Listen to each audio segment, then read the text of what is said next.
So, how do I think the proposed gas tax holiday is going to help my business in the car dealership? Obviously, I own a dealership. For those of you that don't know that or just tuning in, I was asked how I think that would impact anything. From my understanding, it's only about 18 cents a gallon, so really negligible. Really, if you think about it, for like $5 a gallon down here in Florida, it's $4.80. I don't really think it's really making any difference. Maybe $2 to $3 a week in gas if you're filling up. So I really don't think it's going to make a big impact at all. I do know that going from $2.50 up to this $5 and almost doubling gas prices, or even, somewhere thereabouts, has made a huge impact to my business in terms of the trucks and SUV sales. People are constantly coming to my business now, asking me for if they need an SUV. Obviously, they're looking for like minivans, little 4-cylinder SUVs if they can, and things like that. They're not looking for these big old V8s, iffy on the V6s.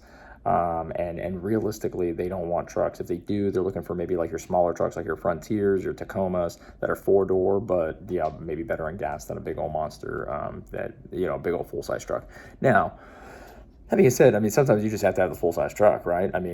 Full-size truck is a full-size truck. If you're working, you're working. You need to have it, right? But if you can get by without it, you're going to, right? If you can get by with a little Ford Ranger or something like that, you ain't buying a big old truck. So as gas prices increase, that's kind of where everything's kind of gone for my business. We used to have a good selection, 5 or 6, 10 trucks at a time, probably another like 8 to 10 SUVs, and then like 20, 30 cars, maybe something like that, at any one time in a month, right? So we rotate through things. Maybe at one point I'll have like 4 trucks because I'll sell a bunch, but then I'll get like 6 trucks in and anything like that. So throughout the whole point of the month, we were usually selling 15 to 20 cars.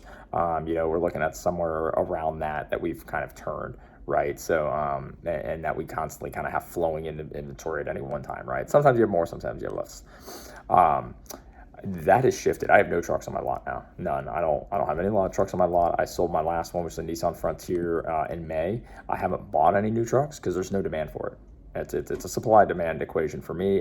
There's no demand in my area, at least, and for my customers, for which are subprime, for trucks. So I don't buy them anymore. And when the demand comes back, I'll buy them again.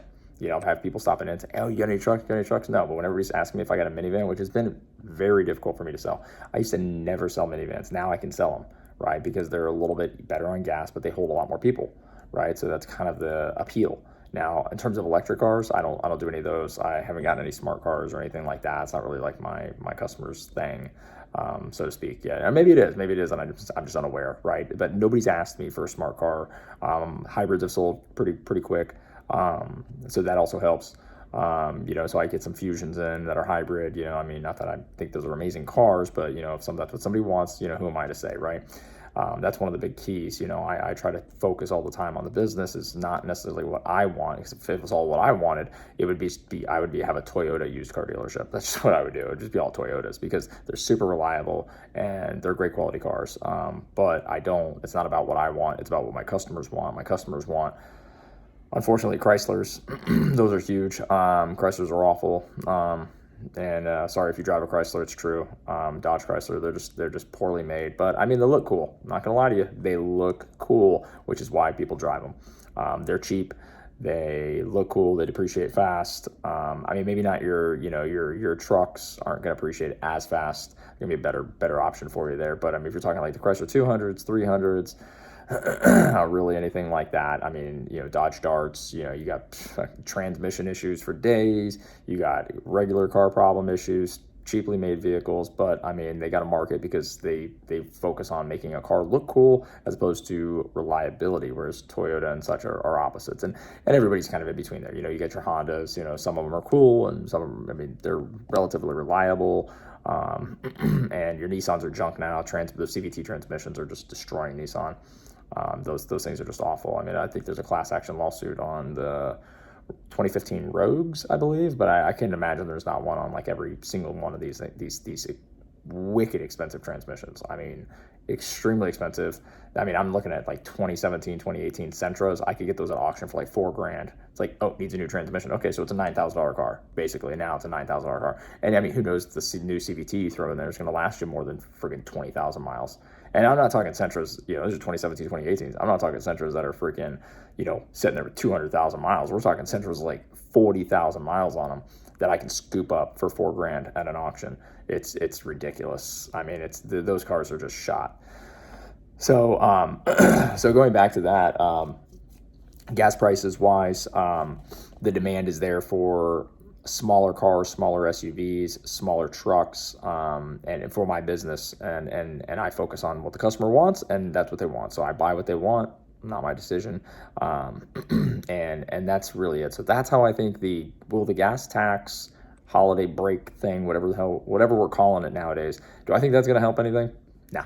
Not in my business. I might save my customers a couple bucks, but it ain't going to change what they're going to try to buy, because I mean, if it was like 50% tax on gas, so like you're dropping prices from $5 to $2.50, absolutely. Not only would I think that would help Americans like crazy, I also think that would help everything, really. That would drop the prices of food and supplies, transport, shipping, fuel, across the board cheaper would dramatically help everybody. but since that's not the case, and since it's like 18 cents a gallon, even if you think about it, I mean, let's just say it's 20 cents a gallon. If you think it's a 20-gallon tank, I mean, if you've got a 25-gallon tank, I mean, you're really only looking at $5. And how many times a week are you filling up a 25-gallon tank? Maybe once, maybe, if you get good gas mileage. I mean, so you're saving like $4 or $5 a week? Was it like $20 a month? I mean, what's $20 get you nowadays? Dang near nothing. I mean, dang near nothing. A couple Big Mac meals at McDonald's, and that's gone. I mean, so I get they're trying to help. Do I think it's going to help my business? Not really. Do I think it's going to help anybody out? I mean, it's possible. Maybe truckers. Maybe it helps truckers if they get, I mean, they're driving so many miles. I mean, it's 20 cents a gallon. So that being said, guys, I just wanted to give that. I was asked that question, so I just wanted to give my input on it for how it's helping or hurting my business. So take it easy, guys, and I'll talk to you tomorrow.